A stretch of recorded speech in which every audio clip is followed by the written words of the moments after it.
Morning all. Today is a scan day, just like every other day. So basically what I'm doing is um, I'm using a more traditional method to tap into people's fields today, both through my body and through my cards. And so yeah, I just pull a couple cards, get a sense of what's going on in your field, and just sort of give you a summary. But for more detailed scans, I do have a bit more of a technical system that is set up to go deeper and to be a little bit more targeted. Um, I've actually got I've actually got 3 or 4 ways that I can do scans. Some of which can only be done in person because I actually have a physical scanner that runs an electromagnetic current to actually read your system in real time. And I haven't. I am working on something where I can do deep scans like that remotely. It's just going to take a little bit of time, so stay tuned for that. I've launched a. I've also just launched a Patreon channel where, where I've created right now. It's currently it's a 2-tier membership. So there's the free version. I've got an introductory course to the code coming out soon, and there will also be a paid version, which will go more in depth with Allura Code, what it does, and some of the practices, the principles, and the structure will be in there for deeper integration work. And doing the 30-minute scans now. That's on my website, illyricode.com. Those are €77. Basically, it's kind of the same thing as what I'm doing here, but it's going to be a lot. It's going to be a lot deeper, and it'll come with we'll do a live session together, and it will also come with a calibration protocol that you can work on, and you can use whenever you feel you need a reset, and also little things to watch for too. So one of the things that's kind of been on my mind today is this idea of so most of us spend. I was just listening to a friend of mine on her live, and she was doing some readings, and was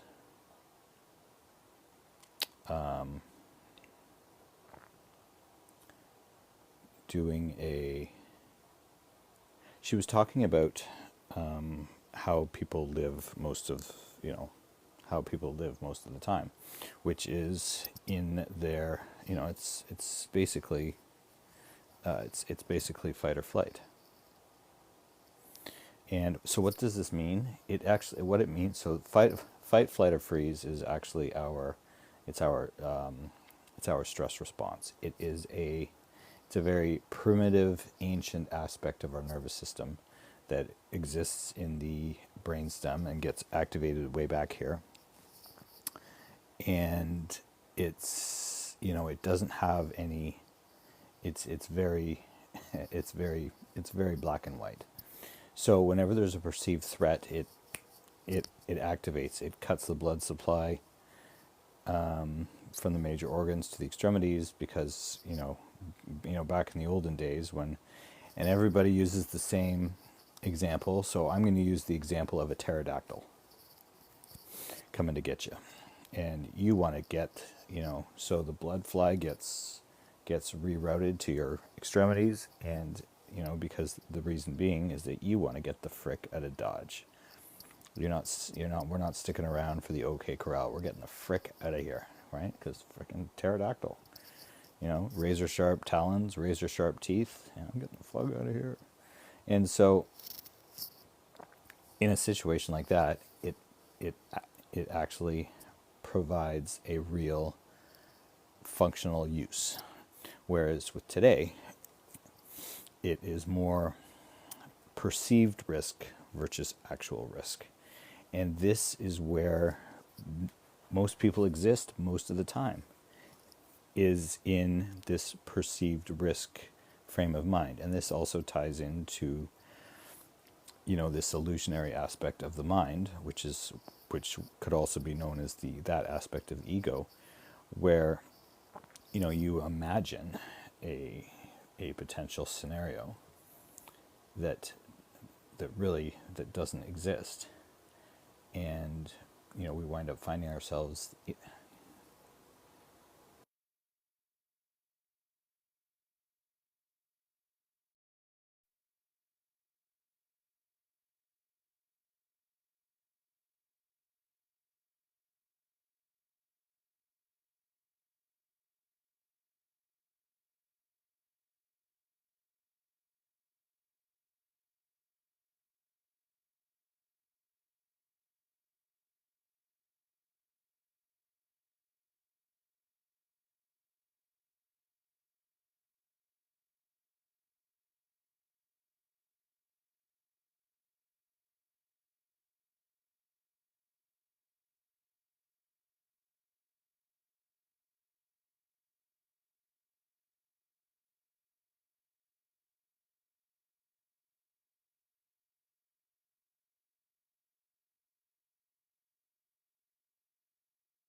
So as I was saying, when we get, caught up in that, it can be from just like a low-lying sense of unease to, massive fear and panic.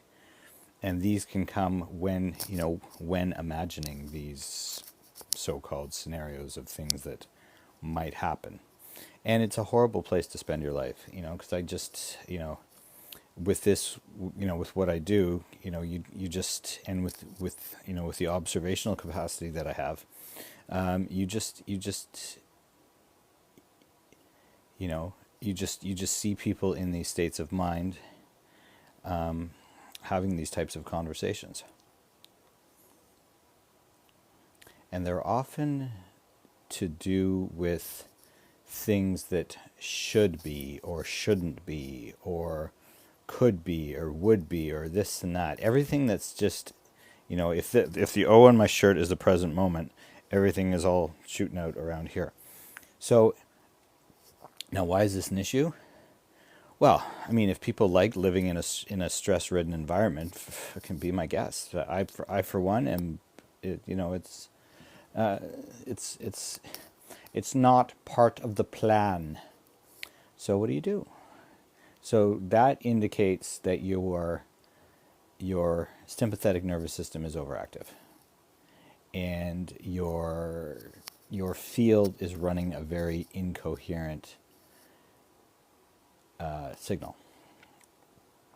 And again, and this causes your body to release stress hormones like adrenaline and cortisol. Again, like as though you're ready to fight, flight, or fight, fright, or flee, or freeze, getting the frig out of Dodge. And if that were the case, sure. But, when you're talking about you might get a big tax bill, or you might not get that raise, or your boyfriend might do this to you, or you might do, we're just living in a world of illusion.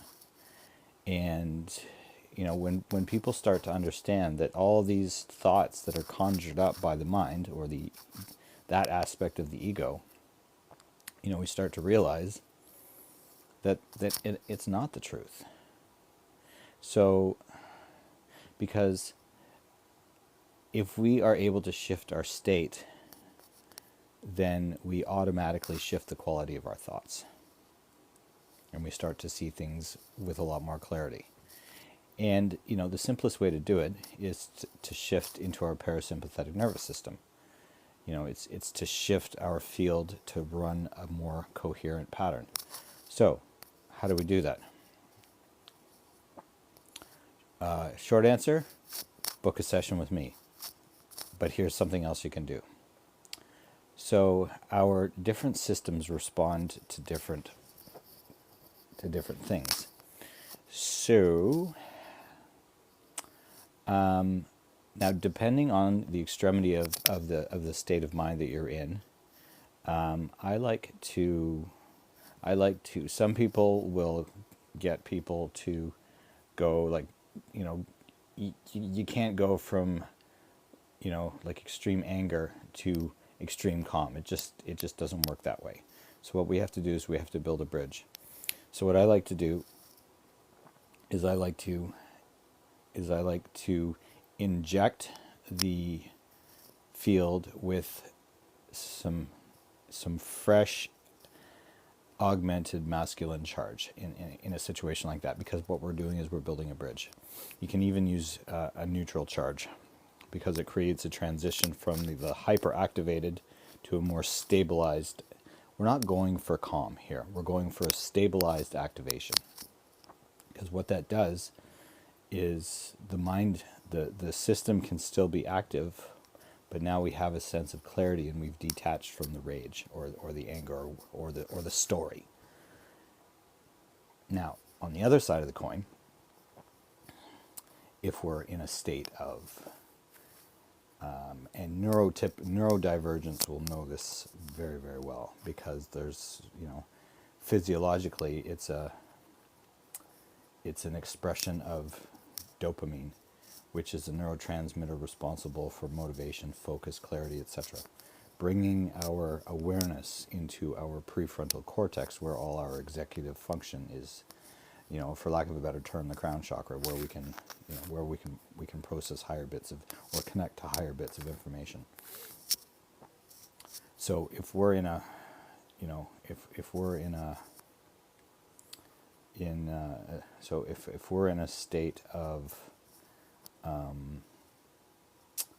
like lower, not feeling so good, upset or depressed or anything like that, we don't want to create an extreme reaction. Again, we want to do the same thing, and we want to stabilize the state that they're in first, and bring some clarity into it before we start, to bring them into an activation. Because really, what it's doing is taking it out of that incoherent, depressed state of whichever polarity that they're in, into the higher, clarity version. Oh, morning, Shreya. Yeah, so for those of you who have just joined, I am doing live scans. So what I do is I go into your field, just get a sense of what's going on there, and just kind of give you a summary of what you might be experiencing. So if anybody would like to come on and do that, please just raise your hand. So it's creating this bridge to go from one state to the next. It usually only takes it depends on, because neuroscientists say that emotions only really last in the body for about 90 seconds. So if we can ride that out when we're experiencing something that's that's not comfortable, it just naturally either dissipates or transmutes itself into something that actually feels comfortable. So it's doing that transition from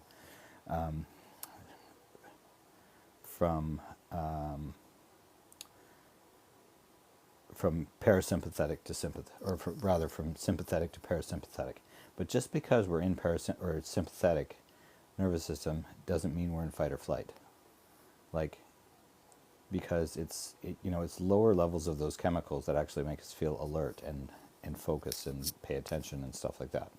Whereas when you get too much of it, that's where you feel like that's fear, and that's where we feel very very activated. So again, the idea is to bring our body back into a state of coherence, and coherence can show up in many different ways. So, but I mean, the most obvious way is we go from a state of mild worry to a state of mild calm, and that can be done simply by building that bridge, and we can do it with polarity breath. This is something that not a lot of people know about, or not a lot of people do, and I have found the benefits of it are just insane. Because what we're actually doing is, if needed, we are actually isolating the polarity of the energy that's present, in order to just sort of purify it a little bit and bring a little.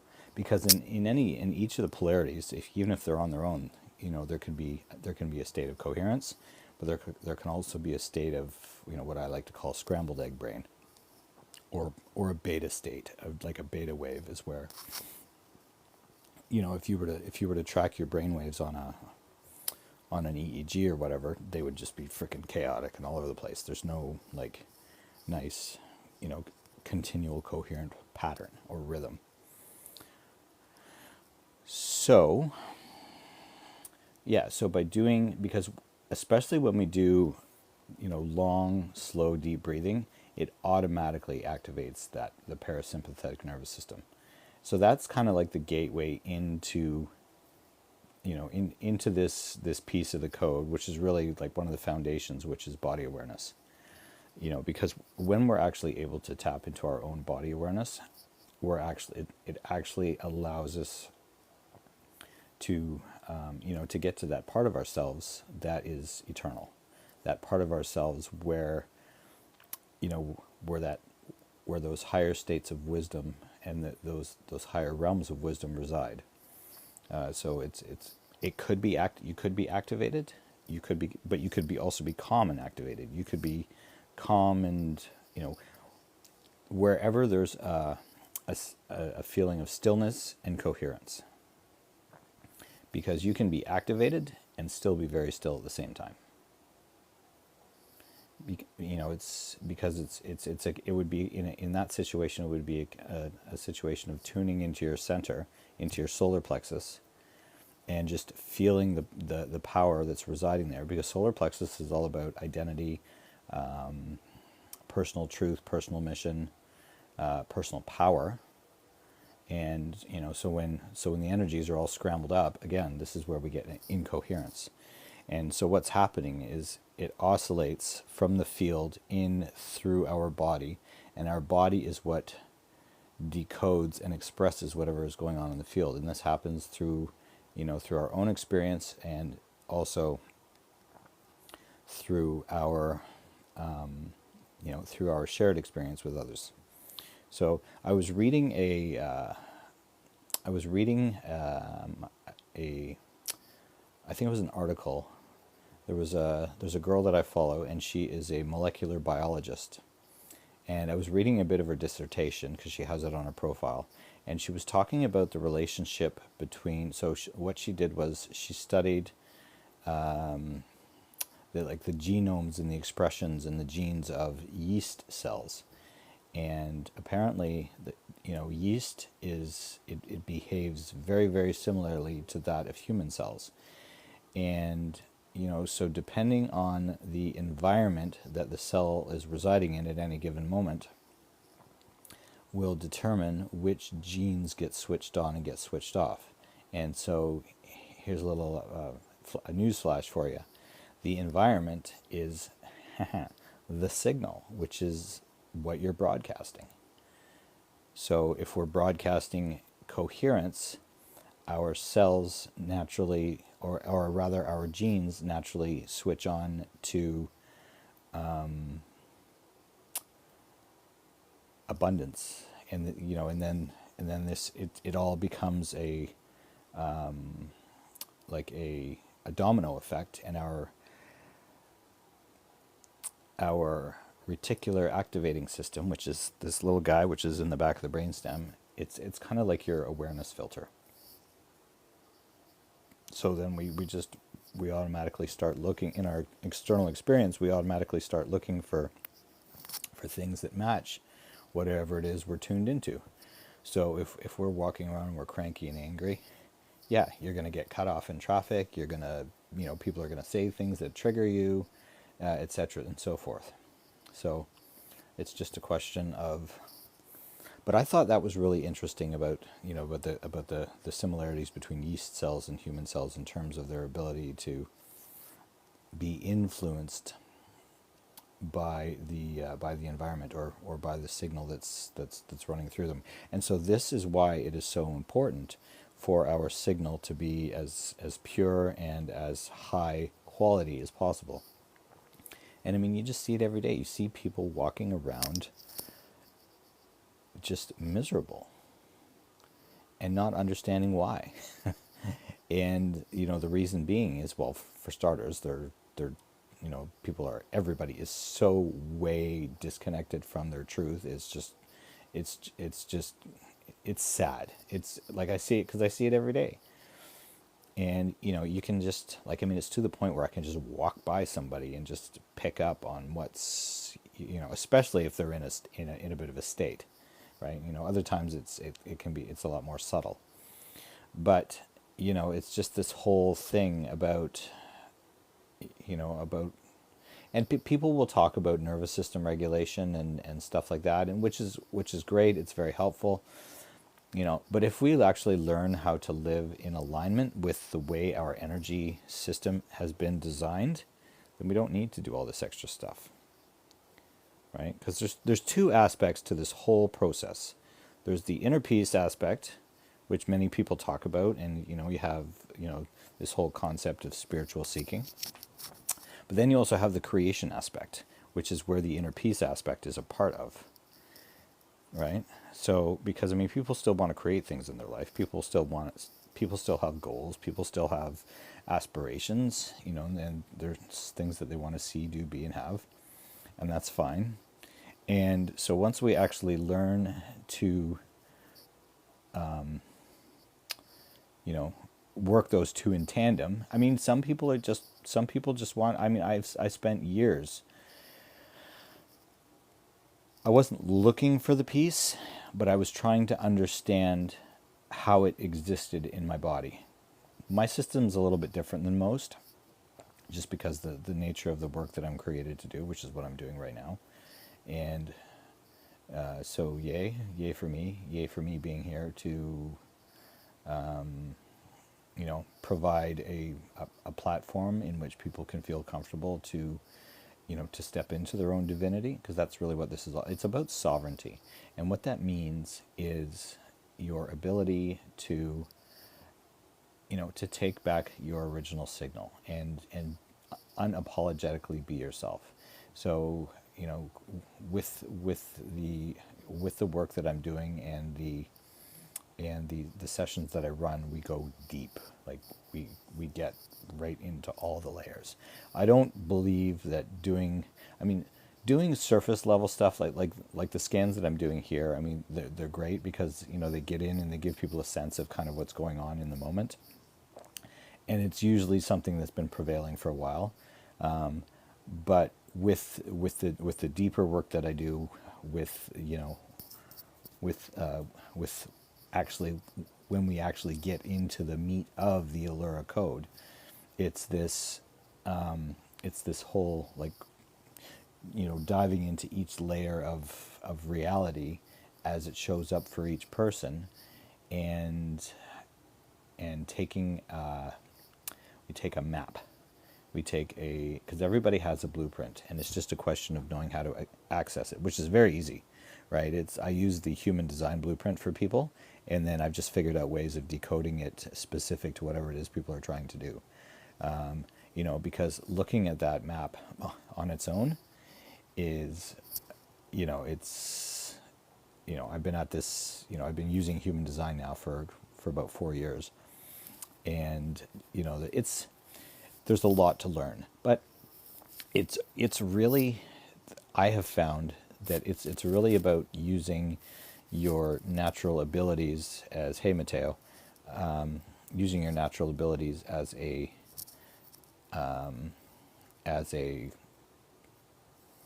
practitioner, or as someone who does this work, to extrapolate what needs to be extrapolated. So I don't think it's necessary to, even though initially I just dove in and I wanted to understand every single little aspect, because that's part of my makeup. That's what I do.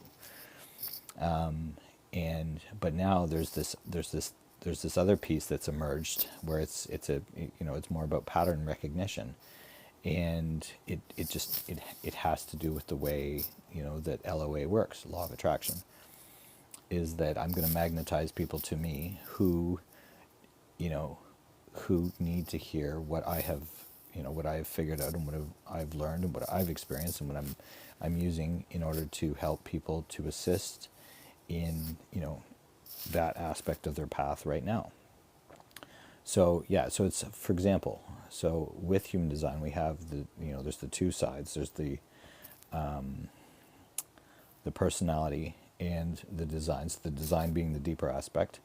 It doesn't go into the deepest layer, which is the layer that I like to get down to, and it's kind of like reverse engineering and kind of working backwards back up to the surface. And, because depending on where you're pulling from, or what kind of a state you're in, is depending on where you're connecting in your own field and to the field at large. But there's this whole thing about so in terms of pattern recognition, it's so one of the things that I was able to notice was that everybody has their own polarity ratio. So for me it's 65-35 feminine to masculine. But the way my signal is set up is that, like, when I'm using masculine energy, it's very piercing. It's very direct. It's very intense. And the reason for that is to bring people's awareness to whatever it is that they need to bring awareness to. So, so if anybody wants to jump on and have me calibrate their energy, find out what's going on. As I said earlier, I've on here I'm using a more traditional method. So I'll pull a few cards and see how my body feels, and give you a sense of what is going on. But when I actually do the scans for the energy scan, for the 30-40 minute energy scan, I get a lot more technical, and there's prep time involved, and actually before the session, so I can actually give people a lot more information. And then with the deep dive, I mean that's up to a 3-hour session. So the amount of information that can be extrapolated, that can be patterned and presented is, it's oftentimes it's enough for people to work with for 5 years. So, and maybe that's a detriment, but I feel like people need to have a good solid grounding right off the bat, to give them, because I don't know, you can't get much done in an hour, at least in the beginning anyway. So if you do the 3 hour or the 2.5 or whatever it is for people, and you'll know because the session will feel complete. So I don't base any of this on length of sessions or number of sessions or anything like that, because the universe doesn't work on Gregorian calendar. It does not work on time. Time is something that man created in order to measure the flow of life on a minute by minute, and we have bought into the idea that everything, that everything is in these little tiny units, like a second, a minute, an hour, a day, a week, and it is, but it's not the end game. There's a much more fluid aspect, which is called galactic time or quantum time, or I like to joke and call it Illura time. But but the truth being is that it's much more fluid, and I could get on, go on about these things like on, and you know what I'm saying.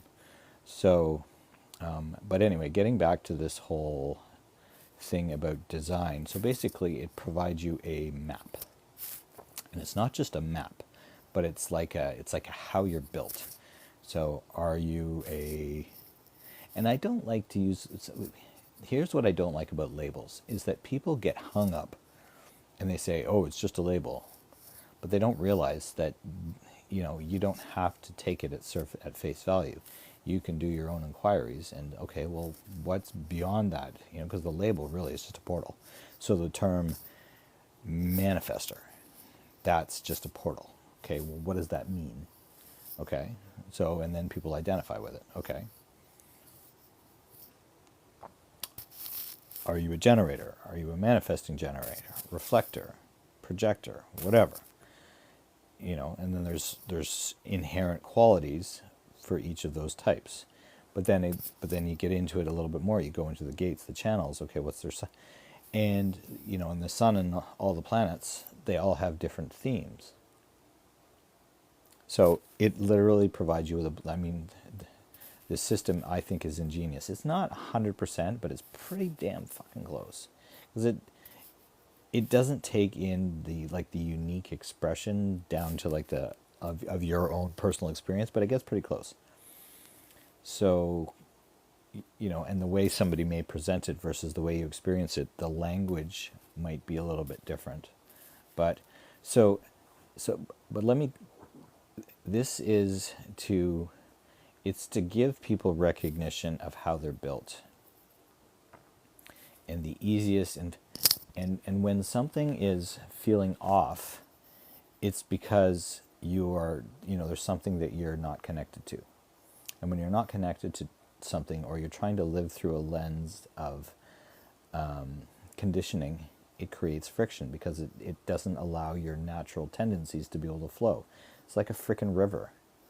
If you throw a bunch of big frickin' boulders, you're going to dam it up, and it's going to create blockage, right? Energy wants to flow. It's as simple as that. If it flows, it expresses cleanly. If it doesn't flow, then this is when we start to get agitated and all these other things. Now, the body also has a way of getting rid of excess charge. And what this means is, if you've picked up too much in the field, like in your day-to-day experience. This happened to me a couple days ago, and a lot of the time you won't even know. So your body just needs to discharge it. I had to go to the gym. Normally I don't go to the gym every day, but this week I have had to, because I have had so much extra charge running through my body. And what do I mean by extra charge? It's just, it's I don't know the terms for it, from because I'm not a freaking neuroscientist. I'm an energy practitioner person. But basically, it's a very intense, extended sensation experience in the body, where it just feels like extreme agitation or restlessness, or even just like you're being triggered for no reason. It just comes out of nowhere. Like, I can be sitting here talking to you, and then all of a sudden just, right? And a lot of the times it lasts, sometimes it can last the whole day. And so was it Tuesday night, I went to, so I do I go to a powerlifting gym, and it's like, we're lifting heavy. We're doing bench press, deadlifts, squats, and then all the accessories in order to strengthen the muscles to make those movements better. but the gym's also CrossFit, so it's intense because it's what I need. And if you are a neurodivergent, then you'll also be aware that this is something that is present. So anyway, and I've gone through periods in the past where this will be like a daily thing for like 3 months. So, but all it is, it's just because when there's extra charge, the body needs, so whatever information is in that charge, and the body's trying to integrate. So it just spits it out. So there's no emotion present. There's no, there can be, because it's, raw charge. That's all it is. It's raw charge. It hasn't formed into any particular, because this is how intelligent the body is, and this is how intelligent the field is. But sometimes it just, and so I have tools and things that I've learned to use over the years. So, for example, and this is, for me, this is non-negotiable, is I have a grounding sheet, which is on my bed, and I also have a grounding mat. So you see at the bottom of my rig there, that black thing in the middle, that's a grounding sheet that I sit on. And what that does is it literally connects me to the earth, because it's connected to ground. So it runs a very gentle 8 hertz or 7.83 hertz. And then, you have the top part where people get, where it comes in from source. But where people get messed up, where people get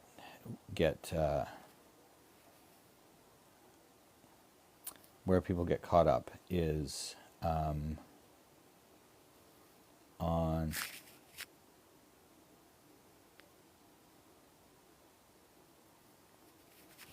where people get caught up is being too much in the higher chakras. And great downloads, great ideas, but they're not, there's no foundation, and it can be very, very depleting.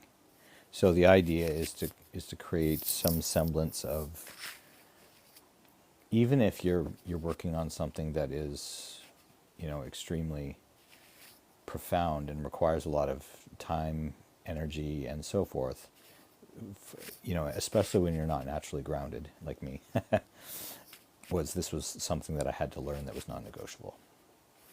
So even, and just doing like grounding practices, like simple things like breathing and stretching and just sitting in stillness, because like I was saying before, this sitting in stillness or body awareness is one of the core principles of Allura.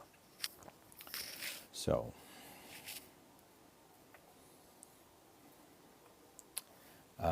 these are things that definitely get taken into consideration, and that's it.